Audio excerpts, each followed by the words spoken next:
It's not even appropriate for me to start this off with the peace greeting because this isn't very peaceful. It's going to get hot. And if I say everything that's on my mind with the words that are in mind right now, this could wind up costing me my channel. In the event that it does, you'll find this on Odyssey, and I'll probably start up another Patreon. Before I get into it, though, I'll start off by thanking the last Cash App donors. Sir Anthony, you were very generous and you came through again. Shouts out to Black Agent. Salam alaikum and long live Africa, Black Agent. K. Freeman and S. Jock are among the most recent, along with them. And again, Gala Knight, I thank you not only for coming through on the Cash App when you did, but also for the other information and for helping Celebrity Podcast. When you helped her, and there was someone else that she mentioned, two others I think she mentioned that were helping her along with you. When you all did this, you made a very good case for those whom I don't have to address. And when I say a good case, I mean not just a good case for those who don't do what the hyena ratchets are doing, but who actually work against them. It is important, not only a distinction, but an opposition to them is very important. If there is a hope for our people, the race or the nationality or the intersection of the two, that is the hope. Now, I'm sure you all saw the title, and that sounds brutal as hell when you read through the misspellings, but it's not only necessary. It's addressed to the hyenas this time. Yes, Sapphire, I'm talking to you in this one, you bastard niche. Tyler Perry is that clock, that broken clock that's right twice a day. And this happens to be a time of day in which everyone is already awake and knows what time it really is already. This is that time of day in which he is still right, though. And it's very telling that it's the first time that you ratchets are upset with him. When he put on that dress and wig and those fake memories and was sassy in a furthermucker and cracking us all up, you all from behind him. You took his message as gospel, except the part where you have to actually see through a man's limits. You took the rest as gospel. Oh, there's a little bit more you picked through. When you watched his Diary of a Mad Black Woman, you were acting like everything in that movie was real, down to the complexions of the women involved. Now, we men know that you really can't stereotype like that and be accurate, but you will.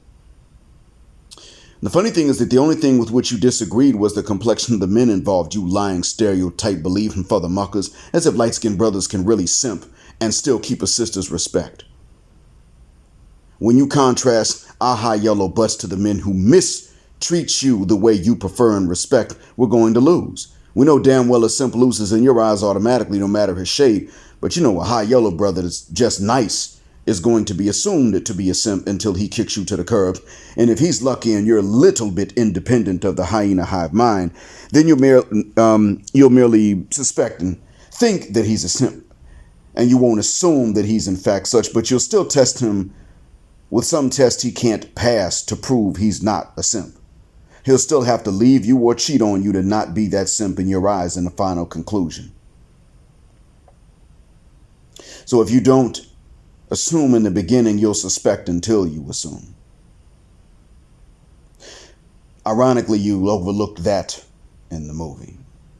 You rocked with that movie because it covered up your colorism by presenting you as the victim, as long as you're not light-skinned or mixed looking, and they never presented the fact that light-skinned sisters are actually more likely to get jumped by sisters in general and less likely to take body shots because their assailants go straight for the hair and scalp or face. So y'all loved that movie, but when it came to real life, you balked at his message despite his wording that still left the choice up to you. See, Tyler Perry said that if you're happy, then it can work. He was saying that when it doesn't bother you that you make more money, it can work. You didn't read between the lines. You never do. You were terrible listeners. You don't have to be a ratchet Sapphire to be a terrible listener. To be honest with you, you Western women are terrible listeners. I don't know if women in general are, but you Western women, even the good ones, I'm going to let you all know y'all aren't the best listeners. I'm not really sure, though, to be honest with you, that human beings in general are better listeners than that. To be fair. But what Tyler Perry said was a way that it can work that still put it in your hands and even in your hearts. But see, we now know that it can never work because you're never happy when you make more. Yet you also compete the most vociferously to out-earn the men of your same race. To the point of lying about your education and earnings on average to make it appear so when you don't out-earn us. And the funny thing is, BGS just showed where a Wyatt lady was talking 10 years ago about the rise in women out-earning the men, yet you are still lying when you talk about your earnings compared to ours. You either present the numbers as percentages or the percentages as raw numbers. That's deceptive. Despite your unhappiness, though, with the men who earn less, you were still infamous for seeking them out so you can control them, as much as you were infamous for also hating lesser earning men more than women of other races and cultures hate their men who earn less. Hell, in a traditional culture, a man who earns less might be invisible to the women. You hate them, but seek them out to surpass you in everything else except salary, education, and weight, so you can call shots. The same shots for which you can't maintain respect for him if you call. And that leads me to the wider pattern of mate selection for which you alone, the Western and Caribbean Anglophone black woman, are now known and notorious. Now, I know that this is not limited to you, but you are vociferous in this, and you are known and notorious in this particular pattern. You can't respect a man when you call shots, but you always fight for control. So you are really fighting to disrespect your man if you respect him. You're already difficult in your demeanor towards interested men if you are mildly interested in exchange. And almost all of these men that are interested globally are black unless. And the thing is that, yeah, they're pretty much unless they're fat or old or infected or just going to plain old dog you out or cheat on you. But then when you are difficult in your demeanor towards the men that are interested in you, again, almost whom all globally are black, you make exceptions and you're not that way anymore when you're fat or old or got another man's kids or are infected or you're just plain old going to dog them out or cheat on them. So in a nutshell, the non-black men treat you the way you treat interested black men. Do you see a pattern here? It's almost like you believe in a pecking order. Now, I'm Muslim, so I don't ask you to be easy to all men and sundry, but your difficult demeanor doesn't have anything to do with chastity, because you don't seek out marriage either unless it's a bad deal for the man in one way or another. You only seek out men to hurt them, and you got well-meaning women too ashamed to even try and intercept us and compete with you, or you got them too scared of you if the shame doesn't work. This is known as well, and I'm going to come back to that in the end, inshallah. In the event that one does try, we don't know by that time. You are just difficult for the purpose of being difficult because you have a between low-boiling contempt and an outright hatred of us. In somewhere in between that. Your spectrum, though, of how you feel for us only runs between low-boiling contempt and outright hatred that surpasses even your love of yourself, if you have that at all. And so that we have no options except to take what you're willing to be. You then decide that you will damn near always be a further-mucking headache or worse than a headache. And this is the real kicker, a goddamn lying, cheating, undermining traitor to top it all off. So in this pattern of mate selection in which you're the world's champion, not the only one running in that race, but you are the world's champion, you then have this harsh demeanor and a list of demands that change and only grow. But then you openly compete with and hyper test the men that are on the boundary of your taste and preferences. If you make an exception, in other words, if you like them enough to not really do this, they automatically don't deserve that interest in you according to what you say you want, which leads to the next problem. You lie. We'll come back to that, though. You have a laundry list of things that can disqualify a man And you become more honest and brazen on social media, nonetheless, about this. But when you come across men that are on the boundaries of your interests, you keep testing those men so that you can find something on that list. And if you don't find it, you'll interpret something you do see as something on that list. So simply put, you drive away whom you do want unless he's completely bad news and someone for whom you'd have to settle anyway, according to what you say you want. And in those cases, as if to set yourself up for failure, you didn't stop that BS and harsh demeanor long enough to get with them, but then you hypertest them too. You just keep them around until they get too heavy for you to carry anymore. And on to the next. So you can brag about how you carry your men and how you tried that and you're sick of it, and how much we who didn't need that for you to carry us must now carry not only you, but that other dude's kids, whom he actually does want, even if he's trifling and lazy, despite your expectations that he would just up and run when you told him he was about to be a daddy. And that brings me to the next reason why you should have to settle. When a man wants to be a dad, you refuse, and so off to Planned Parenthood you go. Don't believe me? Ask Rome of Average Man Unplugged.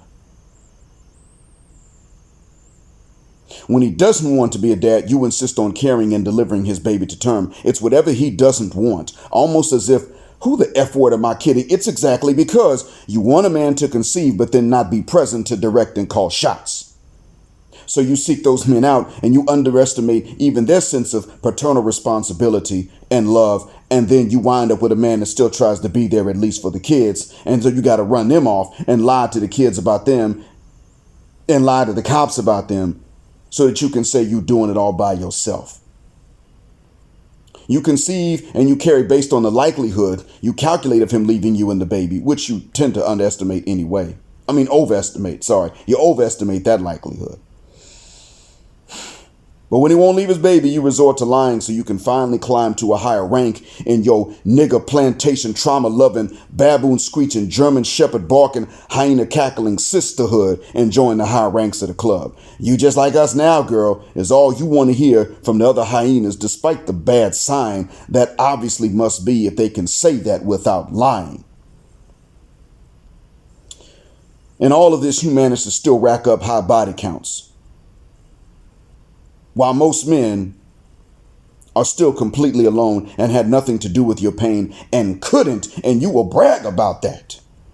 How they didn't stand a chance, yet you got a high body count. Now, what this does is it subjects most men to something that is unrealistic, but yet you go through whatever the hell it takes to make it real nonetheless. I'm just getting warmed up, bitch.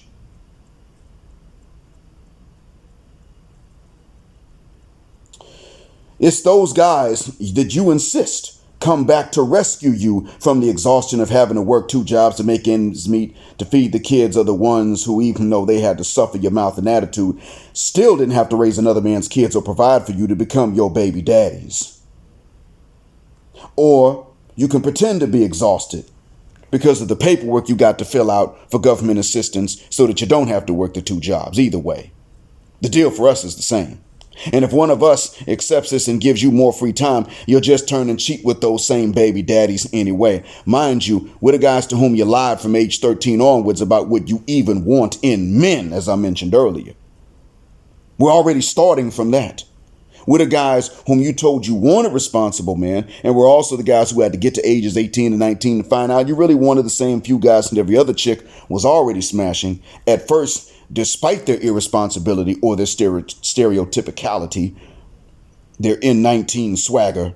But then later, that you and they wanted to smash because of their irresponsibility and their stereotypicality, because you conditioned yourself to believe that good ding-a-ling could only come attached to an irresponsible, stereotypical knuckle dragger. Now, what this means is that you have believed our enemy's ideas so much that you became, by conditioning, attracted to only men who didn't act like human men. And while Becky fantasizes about aliens from Krypton that at least look and sound human, you dream about beasts with arms longer than their legs.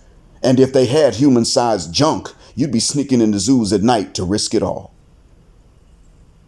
Massa makes one King Kong movie back in the 20s, and now you sit up and say that a black man who doesn't act like that is non-AY. Speaking of which, you only have whatever attitude towards that business, that non-AY business, that goes against whatever black man seems to feel about it. We notice that too. We don't generally think it's normal or natural, but we won't go out and seek to do harm to them either unless we're approached or bothered to participate in that stuff. So what do? Well, you call us homophobic for not viewing it as normal or natural, but then call us non-AY for liking one of you without being King Kong enough. So whichever one goes against us is the attitude that you're going to take. It's an epithet when we're not that and you want to falsely accuse someone. But then when we say, well, it's not normal or natural and they're not our buddies, you turn around and say, you're a homophobe. You're a homophobe. As I said, it's not consistent. It's not logical. You're not even realistic, but you're real. Hell, I'll never forget that lady that said to Kendra G that if a man is light-skinned, he's non-AY. That explained why I was hyper-scrutinized by sisters growing up unless she had no other options or I was violent. That confession of that lady and her thinking was of the kind that just explains so many other unsolved mysteries, not only for me, but for many other black men, because being responsible, educated, and in general just not a stereotype are reasons for you hyena sapphires to say a man is not a man and is non-AY unless he's not black. Then you excuse it. See, all of this makes you intolerable from the very beginning, and before a man actually gets with you, even to just try to impress, let alone date or marry. And this is not even all I'm going to talk about today. That's just the first thing. But before we even get to that part, you become intolerable. The second worst thing about all of this is that I haven't explained it all. Because there's much more that we Western black men are trying to find words to explain in English. But your impossibility, not your difficulty, but your impossibility leaves us at a loss for words in any language, really. The worst thing, not the second, but the worst, is that I haven't finished explaining just yet what I do know and can explain in either English or somewhat in Arabic if I really focused on it and gave myself more time in about 45 seconds with an Arabic dictionary. Now, I didn't say more time than about 45 seconds. I said more time and about 45 seconds. That's how long it would take for me to find the words I do need to translate. I'm not bragging. I'm telling you that some of these things, some of the terms I've already learned in Arabic from Arabs because you are that notorious. And as my brethren from Yard would say, me not done yet. Yeah, there's more. To top off the impossibility of even peace with you, let alone happiness with you, in a blood relationship sometimes, but always when romance is involved, you can't tell the truth. To top it all off, you just have to lie. You insist on lying about this mess. You lie to us about what you wanted, man, but then you tell each other to lie to us, starting and maintaining a conspiracy to deceive us black men en masse. Then extending the lie and deception to even your own sons, nephews, and grandsons. You don't stop there.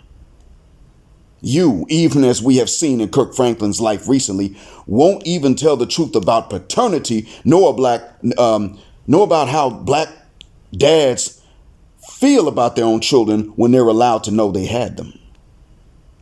Kirk Franklin's mother said 2 paternity tests were wrong and wouldn't tell him the truth to save her life, but cried because he insisted on asking for it. Why can't she just say the truth? His aunt called out his mom in that meeting and said, tell him the truth.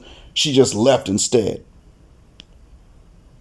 If there are 2 DNA tests and she really can't remember Rick Hubbard shooting the club up, then either Hubbard got the draws while she was unconscious or she deluded herself to forget it was him. Now, which one is more likely given how Hubbard wanted to know if he was a dad? Not the first one is more likely. It's the second one. Because if she really had nothing to do with Rick Hubbard like that and finds out he's the dad of a child, that means that she was asleep. And chances are she would have woke up with an awareness that something was different. So we can pretty much say, no, it ain't that. She didn't even hint at that, nor was she surprised. She just wanted to not be questioned about it. That's just one of a list, though. What about Remy Ma?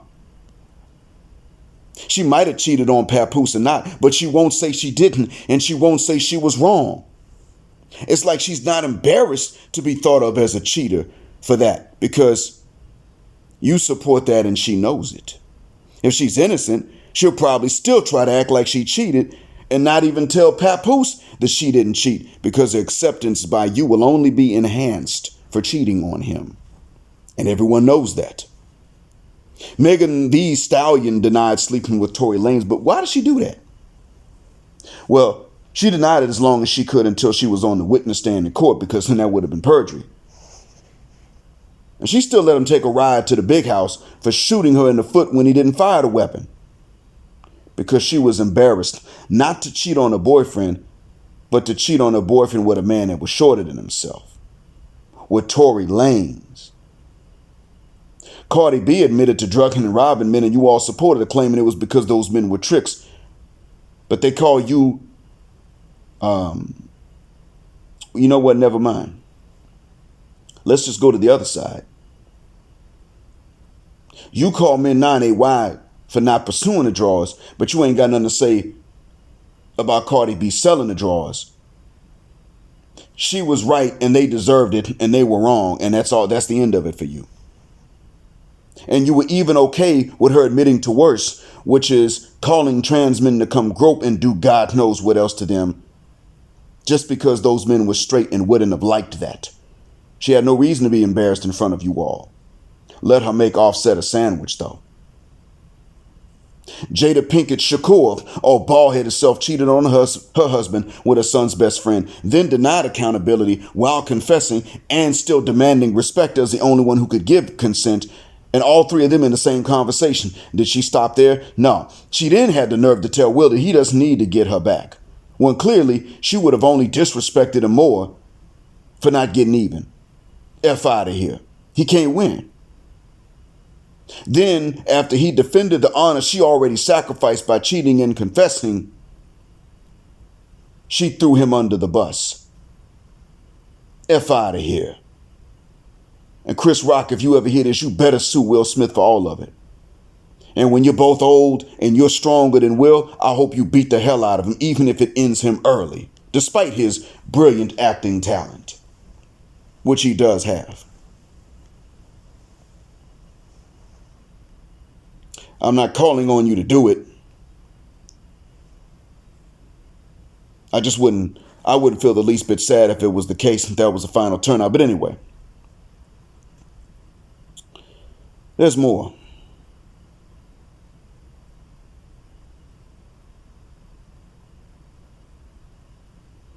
April Mason's cousin lied on some non-existent black men and the Uber driver, and April Mason and her cousin refused to apologize for blaming black men for not protecting random sisters who don't owe us anything, ever, no matter what we do. Until now, no apology. F out of here. Oh, we ain't done yet. Somehow, while this was going on, Rhoda Usman developed a habit of fighting women, losing, and then blaming black men instead. She did it in 2020. I've heard about some third case too. Then again, recently, as we know, and then it gets worse. Her former friend told us on Celebrity Podcast's live stream, her former friend told us how Rhoda would get feisty, drunk or sober, then apologize later. So this same misandrous, feminist hyena bitch that hates all black men of all nationalities so much that she pretends to like Punani and can't apologize to black men for anything would regularly apologize to another woman. Now, she ain't got to be ADOS to be a hyena, so I'll lump her hyena BBL on in with the hyenas who deserve less. So when Tyler Perry said you should have to settle, he was actually being gentle, Sapphire. The truth is, you should have to stay by yourselves. See, when he says you should have to settle, I'm saying you deserve less.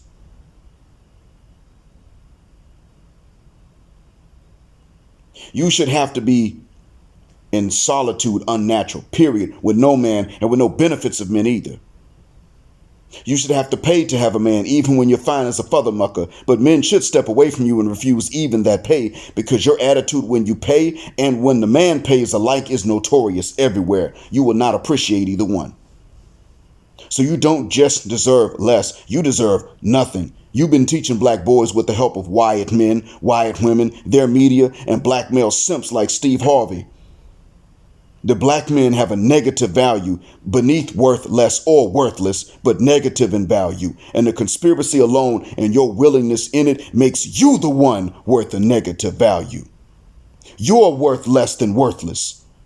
Not these black men in my audience whom you birthed into a bad deal from jump, you deceptive antichrist bitches. And I mean that from the bottom of my black heart and from the depths of my black mind. And before you go and say I address this to black women as a whole without distinction, which I already cleared up is going to be a lie, know that I'm telling the Arab world the real reason that good black Western women don't get shown on TV is because there's too much mystery for them to be depicted realistically. How realistically can you depict a werewolf or a Bigfoot you can't prove exists with a live specimen in a photograph or video? You can't. You must be creative and imaginative. Same goes for good sisters. They're not identifiable on sight, and they know not to expose themselves when they're young, especially if they're pretty at all, or they're in serious danger, and you know it.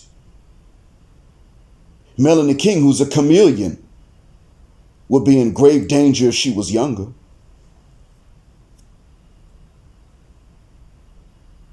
You know what you'll do to them. Hell, DJ Envy's wife was a victim when she was in her teens, just for being light-skinned and cute. And she has the scars until now. I ain't saying she never got out of pocket in her life or that DJ Envy didn't, but at that age, she hadn't had time to get out of pocket. So imagine if she was young, cute, and she opposed the modern hyenocracy and mistreatment of black males for being black males. Roxanne Shante might have shot her back then at that time in the 80s because she was so busy rapping about brothers ain't it, and she titled it with the actual SH word. No pushback. No one cared. Drake and Snoop answered with their hit single, and black men were all kinds of misogynists, and even we black men believed it at that time, including me. I didn't know about Roxanne's song. So I didn't know it was an answer to some misandrous BS from the 80s. I was never told about that ever. Many of us my age were not. So F you for the deception. But sisters who weren't on that mess, the non-hyenas, didn't tell us about that song on the Gulf Coast. So even they didn't explain the context of Snoop and Dre's song, simply leaving us to think the culture was misogynist when it wasn't, and that it was our fault. And for this, I'm going to say, even to you well-meaning women, something that you won't like, but you do have some hope. And I'm telling you this so that you can maintain that hope. For you to not be like the ones I did just address as deserving nothing, you must de-westernize and be willing to live in third world nations and be traditional in that context too, even if in poverty. Not because I hate you, but because that is what will put between you and the ain't fit broads the distance you need to be distinct from them. Though you've been duped into not competing and intercepting the men you want, despite how easy it would have been. Because they're not competing, or rather, they're not much competition. You also enjoy the ease of that bad competition that those ratchet broads have been, though they've competed willingly against you. You've enjoyed their low quality making your basic decency look like excellence, but that ends now. I'm not telling you to pursue us or we'll punish you.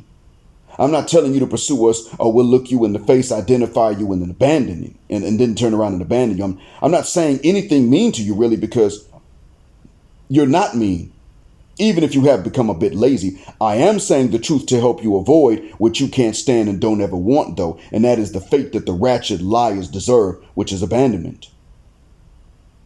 Pursue us and shoot your shot and risk what you say men should risk, or we won't even know you exist.